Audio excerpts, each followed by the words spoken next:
how did you decide to open a guitar store down in the Oregon District? Do you want to answer that? That would be all you.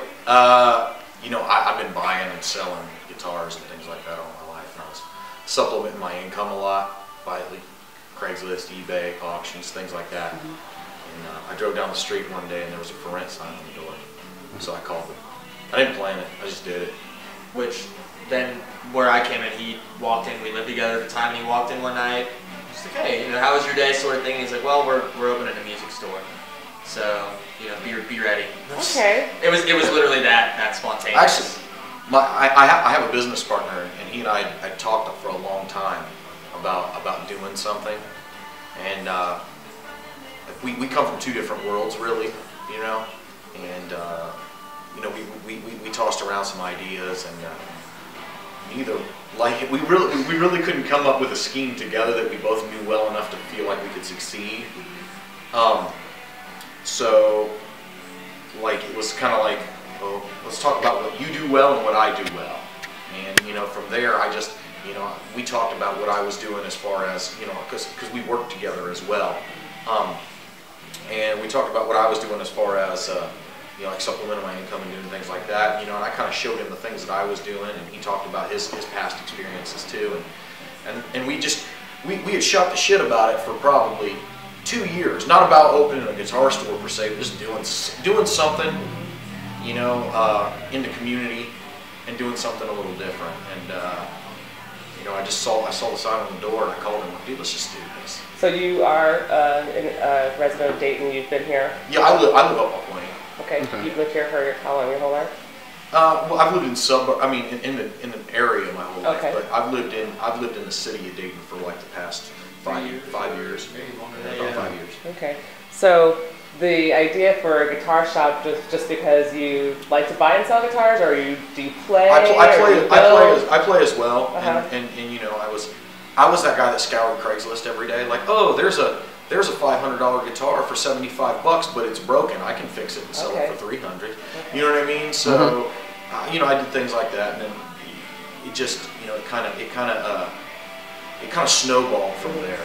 So when you rented the place and decided what you wanted to do, were there any challenges that you faced in opening a business down here downtown? A lot of the new companies, man, they don't.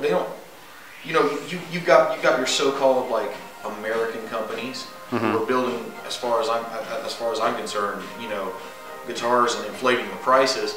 But you know, you think of, like, for me, man, you know, I think America, I think small business, you know, and I called some of the bigger not bigger box, but like the bigger name brands and things like that, and I spoke to them, and it was, man, if you can't spend $35,000 on a product, we're not interested in you.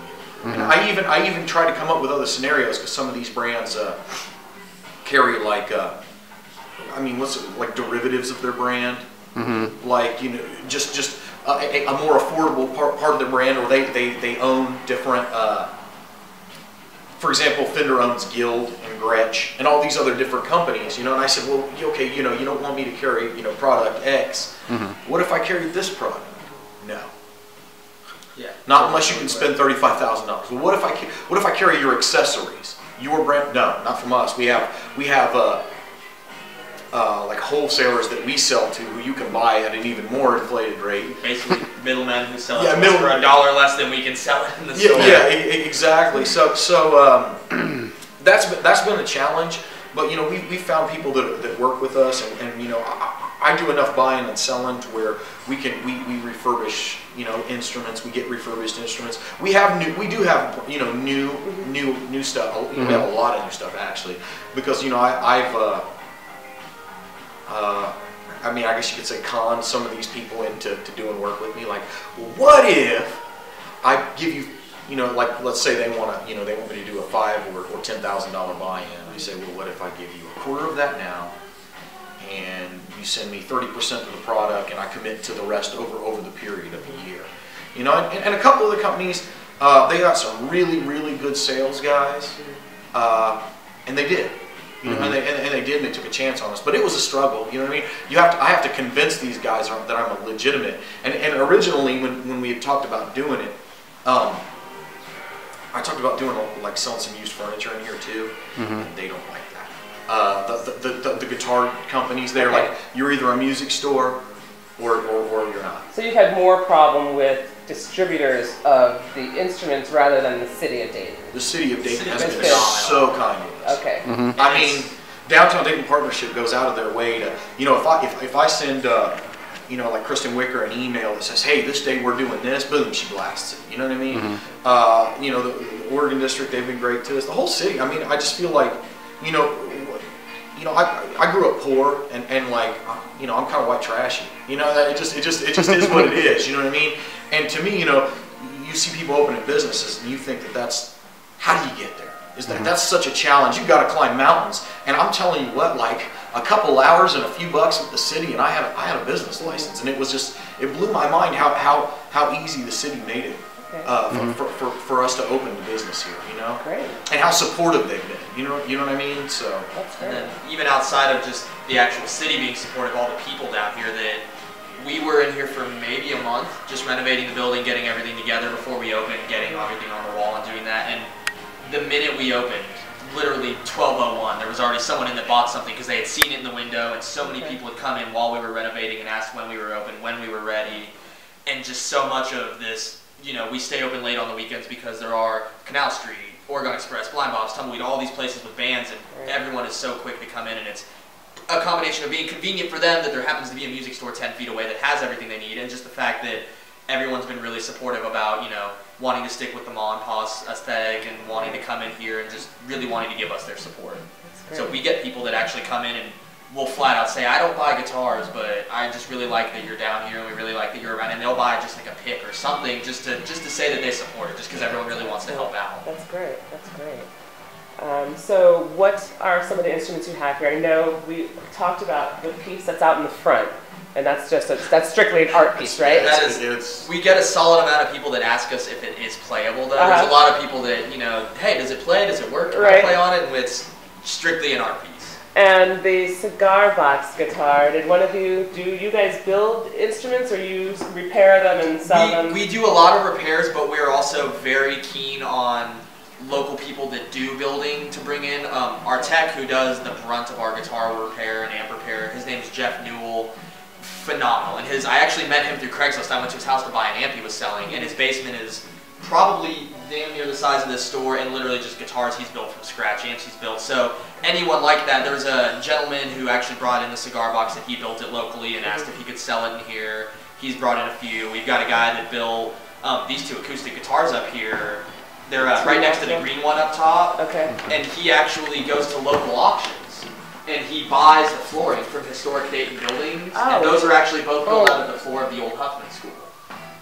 And he builds them out of local things. And he came in and said, hey, can I sell these here? Absolutely. You know, we've got our tech builds his own pedals and amps that he sells in here. So we've got a lot of different locals that, you know, anyone that wants to get a leg up, if they build them, even if it's just for fun, we'll gladly put them in here, because it kind of, before we opened, I was a manager at the Guitar Center for years. This guy had worked there. There was so much of, they're actually a great store, but there's 230 of them, I think, nationwide. It's pretty much you get what you get. There's a guy in California in an office that decides what's shipped to all of them, and our goal was really to have things that no one else has. We didn't want to be competition, rather so much as an alternative. So people can come in and, where else are you going to find the guy that built, you know, floor guitars, or the guy that built this, or the guy that designs that? So it's more of an alternative.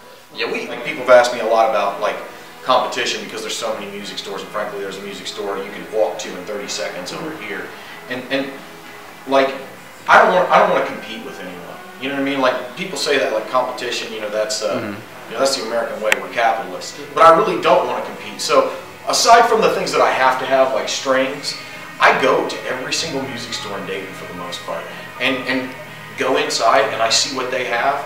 And I have a distributor in Nashville that I buy guitars from, and I just go down there and I look at what he has versus what they have, and I buy everything different. You know what I mean? So, you know, we try to do that, and you know, we forward people to other music stores. If we don't carry it, you know, we tell them to go there. And frankly, I still buy guitars from these places. You know what I mean? For myself, my favorite music store in all of Dayton is Don's Pawn Shop. You know what I mean? He's like, Terry's one of the most informative dudes when it comes to guitars and music stuff. He's great to work with. He's fair with his prices, and he's always got cool shit. Played again music on Waterville Elite. Alan's got the coolest stuff, man.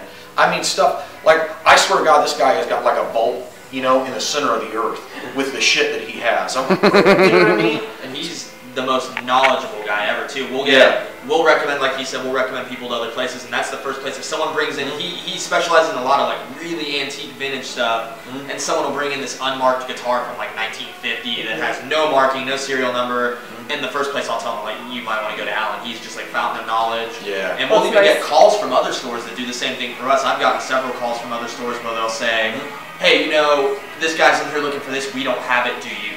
So everyone's that's super nice. really It's not a stab in the back. I mean, all of our most of the managers at Guitar Center are like friends of mine. So like, we don't really do pro audio in here. So if somebody comes in here looking for some sort of setup, you know, I'll call one of the guys at Guitar Center like, hey dude, can I send these people out to you and you set them up? Right. So what would you say, you know, you'd mentioned you didn't come from the greatest economic means. What would you say to all these kids out here in Dayton who say, you know, I ain't got no way to get by except to hustle? Well, I mean, hustle's hustle. You know, there are ways to, I hustle. You know, I hustle guitars. You know, I hustle. I go to auctions. I sell antiques on eBay. I hustle. I'm poor, man. You know, even now, you know, we're living in a world where everybody spent their time living right at their means and above their means. You know, my dad made parts for a company that did all the parts for GM. Okay, my dad had a mortgage that was like right there. Okay, and when General Motors, you know, kind of took a crap in Dayton, you know, his companies weren't making that kind of money, and he lost his job. And then all of a sudden, you got this mortgage. People need to stop living at their means and above their means, and live below your means. You know what I mean? And hustle. You know, I still fill my truck with metal if I see it on the street, and I go to the scrapyard. You know what I mean? Everything is a dollar sign to me, not because I'm greedy, but because I covet freedom. 99% of the people that walk in that are, oh, I'm a beginner, I'm looking to get into this, we'll both tell them the same thing, buy used. And that applies to, like he was saying, you know, people living above their means and right at their means. Fender is like the most well-known name in guitars, maybe Gibson. And everyone comes in, hey, do you have a Fender and a Gibson? I'm like, I have a guitar that will play just as well and sound just as great, and it's used, and you're going to spend a quarter of the money, if that. Yeah. And that applies from everything to guitars to, you know, not that we don't support those instruments in life. Yeah, and they're phenomenal. Sure, but you're being honest with your customer. You have to be honest that if you can't afford a $200 pair of shoes, don't buy a $200 pair of shoes. That's a good thing, because when you're honest with your customers and they come back, they're loyal to you, because you're not trying to rip them off to buy the most expensive. I think we're more of a blue-collar guitar store. You know what I mean?